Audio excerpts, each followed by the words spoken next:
दिनांक 25 जुलै 2024 रोजी सफेद झेंडा कामगार संघटना संस्थापक अध्यक्ष सुरेश मल्हारी पाईकराव यांच्या वतीने जिल्हाधिकारी साहेब चंद्रपूर यांना निवेदनाद्वारे मागणी करण्यात आली। अनुसूचित जाती जमाती व समस्त नवबौद्ध गोरगरीब हे घटक अद्याप आपल्या पायावर उभे राहिले नसल्यामुळे आणि जे अनुसूचित जाती अनुसूचित जमाती व नवबौद्ध घटक दारिद्र्य रेषेखाली भूमिहीन समाजातील विधवा व परित्यक्तता आहेत अशा व्यक्तींना निवडून त्यांना स्वतःच्या पायावर उभे राहण्याच्या दृष्टिकोनातून 4 एकर कोरडवाहू जमीन व 2 एकर ओलिताखालील जमीन 100% अनुदानावर देऊन त्यांचा उदरनिर्वाह करण्यास मदत करण्यात यावी। अशा गरजू कुटुंबांना आपण आपल्या स्तरावर प्रयत्न करून शेत जमीन उपलब्ध करून देण्यासाठी प्रयत्न करावा।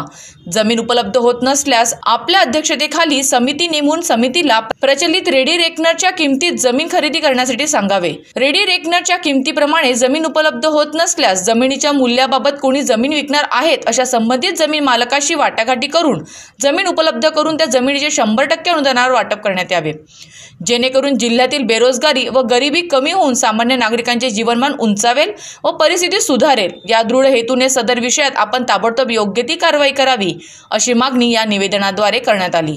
निवेदन सादर करताना सुरेश मल्हारी पाईकराव अध्यक्ष सफेद झेंडा कामगार संघटना जिल्हा चंद्रपूर, राकेश पारशिवे, जगदीश मारबते, बबन वाघमारे आदी उपस्थित होते। जय भीम, जय सेवा, जय शिवराय।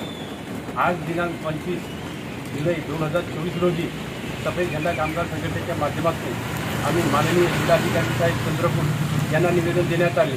या निवेदनाद्वारे अशी मागणी करण्यात आली की चंद्रपूर जिल्ह्यातील सर्व ST, ST आणि नवबौद्ध घटकांना या गोरगरीब जनतेला या जे कुटुंब भूमिहीन आहे अशा भूमिहीन कुटुंबाला प्रत्येकी कुटुंब 4 एकर शेत जमीन हे शासनाने 100% अनुदान करून त्यांना उपलब्ध करून देण्यात यावे अशी मागणी आज आम्ही केलेली आहे।